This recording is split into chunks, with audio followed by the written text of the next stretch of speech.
السلام علیکم ورحمۃ اللہ وبرکاتہ۔ بسم اللہ الرحمن الرحیم۔ معزز ناظرین، سیالکوٹ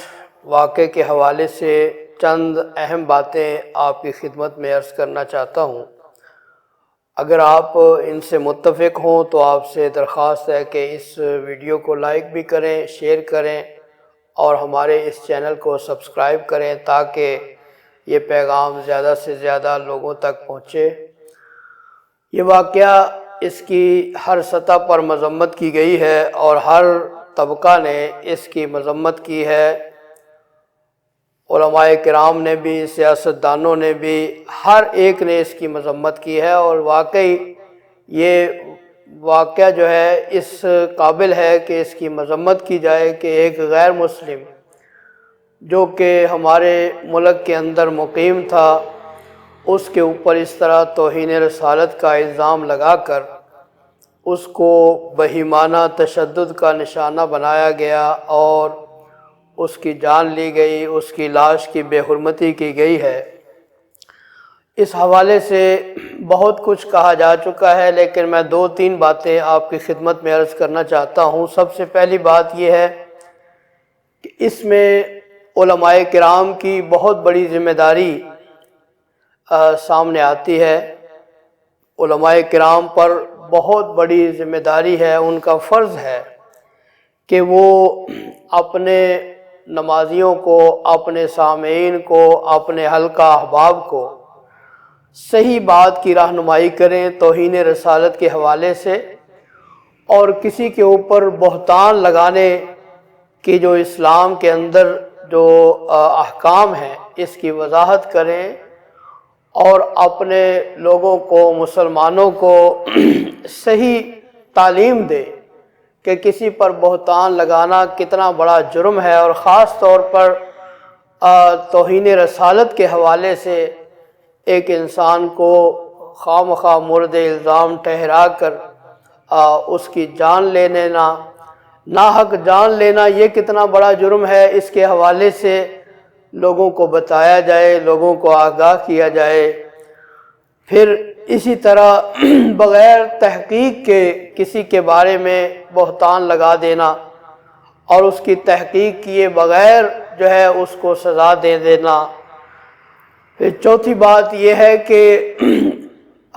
ایک اسلامی مملکت کے ہوتے ہوئے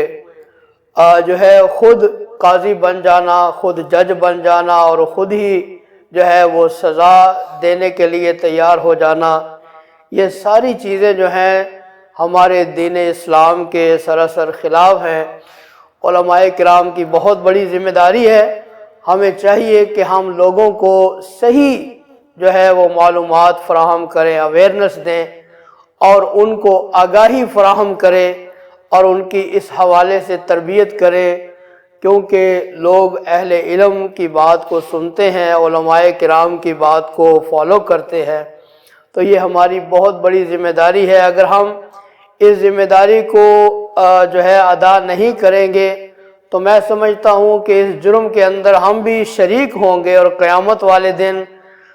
جہاں وہ لوگ پکڑے جائیں گے جو ناحق کسی کے اوپر بہتان لگاتے ہیں اور کسی کی ناحق جان لیتے ہیں، اور خاص طور پر وہ غیر مسلم جو ہمارے پاس مقیم ہیں، تو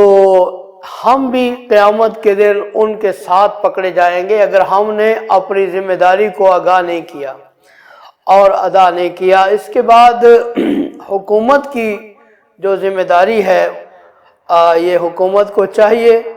کہ ایسے واقعے کے اندر ملوث ہونے والے جو لوگ ہیں ان کو قرار واقعی سزا دے اور ان کو لوگوں کے لیے عبرت بنائے، کیونکہ اس سے پہلے بھی اس طرح کے بہت سارے واقعات ہو چکے ہیں اور ان میں ملوث ہونے والے لوگوں کو سزا نہیں دی گئی، اسی وجہ سے دوسروں کا حوصلہ بلند ہوا اور اس طرح کے واقعات پیش آتے جا رہے ہیں ایک تسلسل کے ساتھ، اور یہ وجہ ہے ان کو سزا نہ دینے کی جس وجہ سے یہ واقعات رونما ہو رہے ہیں۔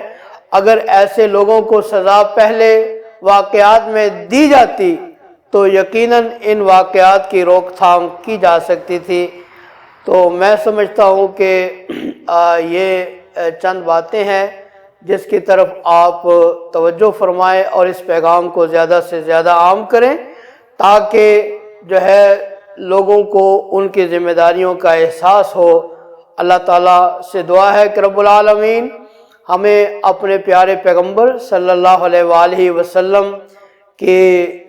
عزت کرنے کی، ان کی عظمت کو، پرچم کو بلند کرنے کی توفیق عطا فرمائے، اور توہین رسالت کے جو واقعی مرتکب ہیں اللہ تعالیٰ ہمیں یہ توفیق دے کہ ہم جو ہے ان کو سزا دلوا سکیں اور ان کو جو ہے وہ ان کے انجام تک پہنچا سکیں۔ وآخر دعوانا الحمدللہ رب العالمین۔